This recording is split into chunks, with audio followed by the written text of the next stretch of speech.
next speaker is Dr. Alan London, who's the Chief Medical Officer for Take Care Health Systems Consumer Solutions Group. They provide leadership in building and maintaining external physician and health system relationships for the Take Care clinics. He also provides strategic direction and leadership for the Take Care Health Systems service expansion, quality, clinical education, and training, and collaborative practice agreement functions. He's a family physician by training with more than 3 decades of experience in patient care delivery, in healthcare strategy, and in business development. Most recently, Dr. London was president of the London Group International, a firm providing innovative healthcare solutions for health systems, insurers, governments, physicians, and the investment community. He holds a number of professional appointments, including membership on the Physician Advisory Council for WellPoint, and he served for 7 years as director on the board of Advocate Physician Partners in Chicago. I don't know if any of you know that outfit. It is quite an amazing group and a good place to get experience. Finally, he completed his residency in family medicine at the University of California, Irvine. Welcome.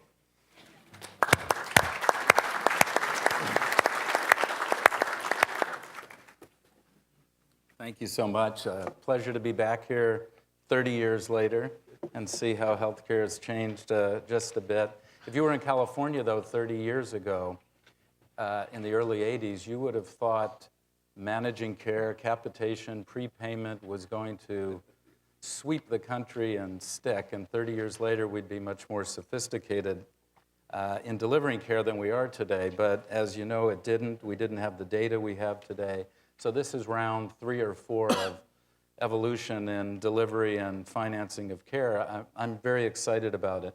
My presentation is a little different than the others. Mine is more of a case study of a company that's creating a disruptive innovation, trying to become a health and wellness destination. That's Walgreens, moving from just a retail pharmacy chain to a health and wellness services company. And then within Walgreens, the area I'm responsible for, the Take Care retail clinics, I'm going to share with you how we're evolving and scaling a retail clinic model nationally. Just a bit of context. So Walgreens has 8,000 stores in the US and 8,000 pharmacies plus, and many of them are on the best corners in terms of where consumers go for shopping, for healthcare, for certainly their prescriptions. And that's what attracted me to the company, the possibility of health and wellness services to be delivered on that wide a scale. Walgreens was the first company to have 24-hour pharmacies, drive-through pharmacies, a lot of innovations.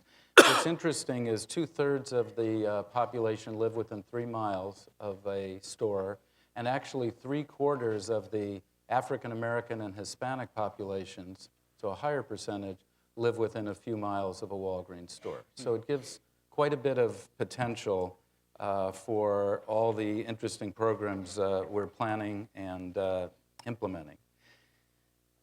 75,000 clinicians, pharmacists, and affiliated providers. It sounds like a big number. We have about 28,000 pharmacists.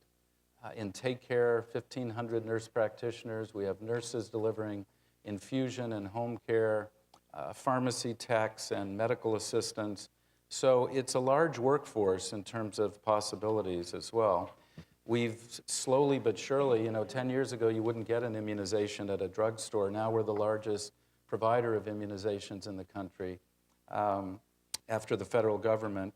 20% of the prescriptions are filled at Walgreens, and we have, it's really almost 800 in-store clinics and worksite healthcare centers that we provide care at. And we just last year acquired, over a 3-year acquisition course, Allianz Boots. For any of you that know the UK and Europe, they're the largest pharmacy chain in Europe. They're providing services in 21 countries. They've got about 4,000 stores. The combination of Walgreens and Allianz Boots will create a very interesting 12 or 13,000 store large, obviously, pharmacy retail chain with all sorts of developmental and scientific research and development going on. This is interesting in that, again, just a couple of factoids. So we're the #1 home infusion company in the country, quietly. We do more home infusions than anyone else. And more, increasingly, it isn't the typical home health type of antibiotic or even TPN infusions. It's complex, very difficult, very expensive patients who are receiving their care at home. The largest workplace health center company, as I said, 400 of those, and we had 2 million visits last year at Take Care in our retail clinics, and that's really without much advertising or marketing at all. 2 million people chose to come in, and so we'll talk about access and consumer demand for healthcare services as the other speakers have talked about. So this is the basic value proposition. Take Care was founded 7 years ago, acquired by Walgreens 5 years ago, and really has taken off. We are in 20 states and 32 cities, and as Tim mentioned, there are certain states that are more favorable in terms of regulations for independent practice of nurse practitioners and physicians' assistants. We're in those states. We're in 20 states, and we have 375 clinics today. Our growth is being planned as we speak, and we're going to grow in the states we're in, and we're going to enter new states. A big demand in California for our services. We have not entered the California market yet, but may very well do that in the near future. I think the value proposition for patients is very straightforward. We encourage walk-ins or appointments. You can make appointments over the phone, online, directly. We now work with iTriage on your phone. You can search for where there might be an available appointment to see a nurse practitioner and actually schedule it on your phone. So we try to make things very convenient for patients. What we hear over and over and over again is how great it is to be able to go after work or in the evenings, on weekends, and get the care you need for yourself or your children and not have to miss work, have to pull the kids out of school. I know this as a parent. It seems like every appointment that the kids have, they miss a half a day or a full day of school. So we're open typically 9 a.m. to 9 p.m. and 7 days a week. We accept most insurance plans, try to negotiate contracts with every insurer we can, and a really terrific force of nurse practitioners. We tend to hire the older, experienced clinicians, not just coming out of school. We do have a workforce issue in terms of nurse practitioners and physicians' assistants. We were speaking about last night with Peter from Vanderbilt. We would like to see a lot of training and education and acceleration of the training because there's going to be a shortage. There already is, but there's going to be more of a demand on these mid-level practitioners than we are producing today. All of the clinics have a pharmacy a few steps down the hall from where the clinic is. We give patients the opportunity to fill their prescriptions wherever they'd like. Most of them choose to get them filled in the same facility. We don't take care of pregnant patients, children under 18 months of age, a number of conditions that don't make sense necessarily for an isolated provider in a retail setting, without imaging, without lab, without physician backup. So we're very careful about the scope of services. This is what our clinics look like. They're really not very different than a physician office. They're equipped similarly. The nice thing is that we have Walgreens stocks all of the immunizations that the CDC recommends, so that's becoming a very expensive proposition for primary care physicians. There's waste, there's storage, there's temperature requirements. Zostavax has to be in a freezer. So we think we have a leg up on the ability to close gaps in care. And in each of the states in which we practice, we are working with the regulators to allow pharmacists as well as nurse practitioners to do more testing within the scope of their license. So at our clinics, we do biometric testing, obviously vital signs, weight, BMI, but with finger stick blood analysis, we're doing cholesterols, hemoglobin A1C, urine microalbumin. So we're set up to do some basic screening as the patients require. As you'll see, our strategy, though, is to partner with physicians and health systems and provide a seamless extension of the practices between our retail clinics and the physicians' offices to extend the care during the hours and the locations that they can't be in. We're hungry to do more research on outcomes. Again, Peter and I spoke last night. This is a study from 2012. We did this from 2010. 2012.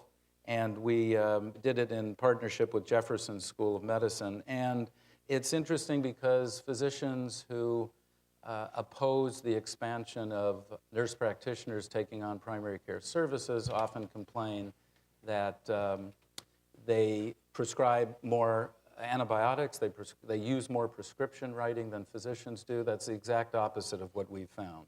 As I survey our practitioners, if you know nurse practitioners or if you are married to a nurse, they follow rules, they like to be organized, they like guidelines, they don't like to veer from what's expected, unlike physicians, who I think are, it's a nice word, innovators. I would say cowboys. We like to not be told what to do. So we follow guidelines, and actually the number one complaint that I've got to deal with as the medical director is, I went to your clinic, I didn't get a prescription, my doctor always gives me a prescription when I ask, and why didn't you give me a prescription?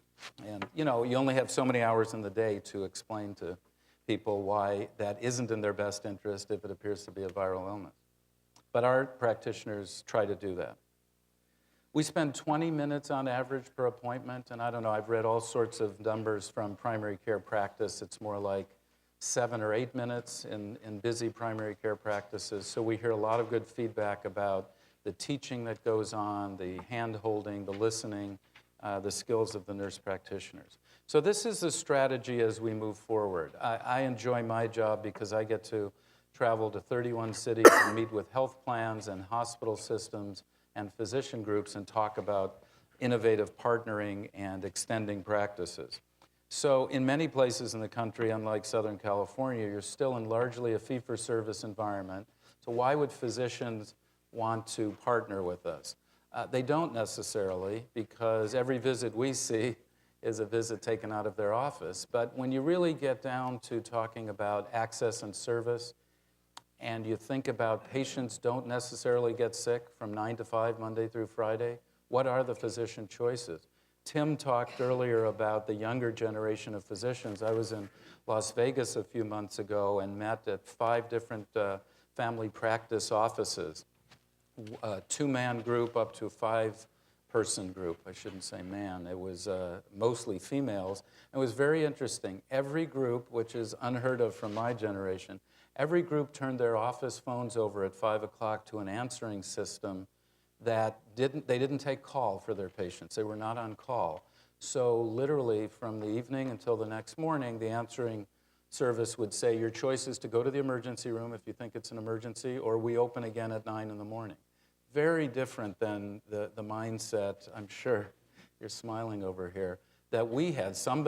We don't want strangers taking care of our patients at night, especially strangers that have no access to medical records. So one of the things we're trying to achieve with doctors, even in a fee-for-service environment, is this concept of, if we can link medical records and we get to know your patients and you get to know what we do, why couldn't we be that after-hours extension of your practice? Our biggest volume numbers, as you can imagine, are the evenings and Saturdays.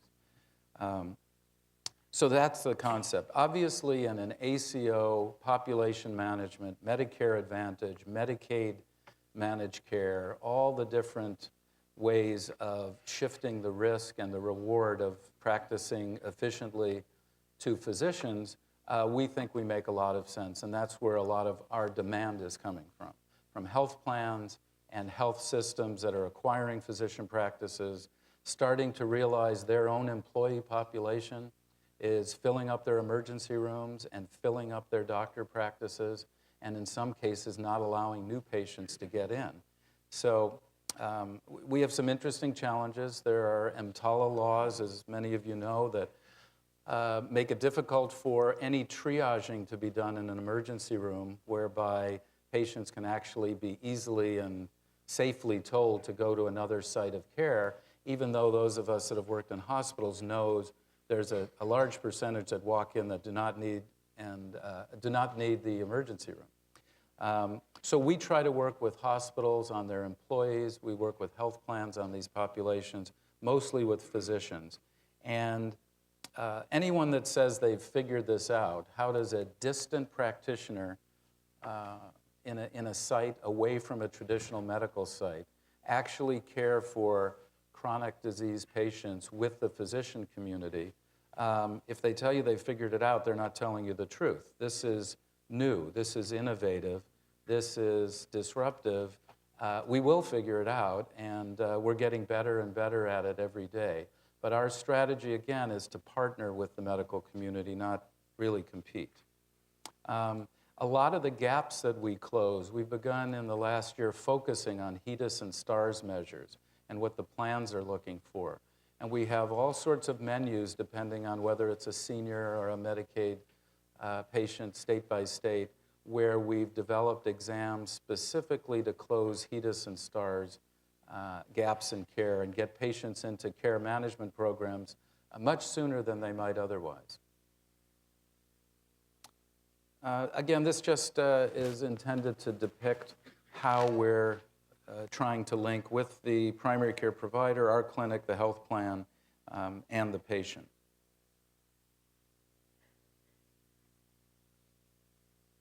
Oops. So interesting timing, Margaret. This week we announced that we were opening up the scope of practice in our clinics. Historically, the retail clinic space has been acute episodic scope of practice. So upper respiratory, urine infections, immunizations, school physicals, athletic physicals, minor injuries. And with that scope, again, about 2 million visits a year. But I've only been at the company for less than a year. One of the first things I did was look at the type of presenting problems that we were turning away. So what are people coming in and demanding on the phone or in the clinics that we said, no, we can't take care of? Number one, big surprise, hypertension. Number two, diabetes. Number three, women's services. For the women in the audience, again, I know from my wife and my teenage daughters, getting in for an annual exam, getting in for PAP and pelvic is difficult at best. And again, a day off of work, a day away from school. So we're looking at those services. But what we're hearing from health plans, what's very apparent from the people wanting care is these disease states and the other major chronic diseases. And what our nurse practitioners say is they have trouble sleeping at night when someone comes in, they take care of their acute episodic problem, but they know they were trained, they were family nurse practitioners, they worked in emergency rooms or physician offices. When they have to say, no, I can't check your diabetes today, I can't treat your hypertension, I don't want to renew your medication, they feel like they're not practicing certainly up to the level they're trained and licensed to, but they're not doing a full service to the patient. So we've worked very hard to try to educate, test, retest, offer references online and in our offices. And over the course of the last 6 months, we've refreshed our workforce, if you will, in the management of chronic diseases. Our goal is to have every patient have a primary care physician. This may surprise some of you. It surprised me. 40% of the patients that come into our clinics, so 40% of those 2 million visits, state they don't have a primary care physician. It's hard for us to figure out whether that's access or dislike of who they've gone to, whether they have been assigned or not assigned, or whether it's simply convenience to come to us. But 40% of the patients don't have a primary care physician, and our goal, our belief is they all should have a primary care physician. We can extend that office and that home, if you will. So these are the ways we work with our partners. We've partnered with a number of prominent health systems, and we've got another 15 discussions going on as we speak. But one of the programs, as you know, the seniors that get readmitted, the 18 or 20% of seniors that are readmitted within 30 days in a big study, 50% of them did not see a physician in those 30 days. So we're working to offer hospitals and health plans a way to get a patient in post-discharge quickly to a convenient Walgreens store and then connect that information, that visit, with the primary care physician. Emergency room diversion is clearly one of the reasons our practices are growing and what the health plans are looking for. Medication compliance and adherence. Some of the numbers that we see are just staggering. We find that patients that are on a lot of medications, a lot meaning over 8 medications per month, they get about 70% filled at one pharmacy chain, but 30% of their prescriptions are filled at others. So we see people routinely who come in and they're on 3 beta blockers, 3 different names, sometimes the same beta blocker, the chemical name and the trade name, and it's a different color pill. My mother wouldn't know the difference. And they're horribly sick. They're out of compliance. And they're really, if you think about our system, they come in the hospital, they meet somebody in the emergency room they've never seen before, they will never see again, taken care of by a hospitalist that they'll never see again, who doesn't know them, rounded on by specialists who they may not ever see again, and then sent home. And if that connection, if that handoff isn't well coordinated, and those of you that work in hospitals are trying, but that isn't well coordinated, they're often sent home with a list of medications that has nothing to do with the list of medications they've gotten used to at home. They get home, and they don't know what to do. And so we're building programs around that with pharmacists and nurse practitioners calling. One of the simple things we do, by the way, that is highly satisfying to patients, we call everybody back within 24 to 48 hours after a visit. And it's simple, it's time-consuming, doesn't have to be a physician doing it, but we like to check and see if they're getting better, they're getting worse, medication working or not working. And as I said much earlier, data and outcomes research we're hungry for. We're hungry for building upon that. We've created our own electronic medical record over 7 years. There's great things about that, and there's awful things about that. It doesn't connect easily, it doesn't interface easily. On the other hand, it was built specifically for a nurse practitioner practice. It has drop-down menus and prompts and all sorts of gimmicks, if you will, that really help smooth the way through an exam.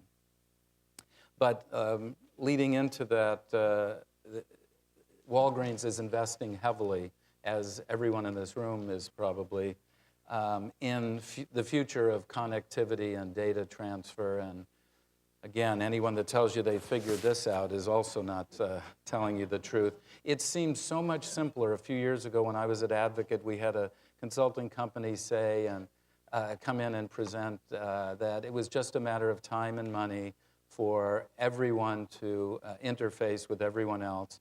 So if you're Walgreens and you have 8,000 pharmacies that are giving out immunizations as well as medications, first and foremost, you want to be able to connect to every payer, every health system, every physician. I hear all the time from risk-taking entities, we're convinced that patients are getting 2-3 flu shots every year, and they don't even know it. They don't know what they got. They can't remember where they got it. They actually, seniors can't remember if the flu shot was this year or last year. And there's no registry, if you think about it, for this. So we're doing a good job, but it's haphazard. So what we're trying to do is build a cloud technology so that literally everything we do can be seamlessly, press of a button, sent to the obvious other players in the healthcare system and vice versa. But this is going to take a while. So that's the last of my slides. And I I want to thank you all for having me here and look forward to speaking.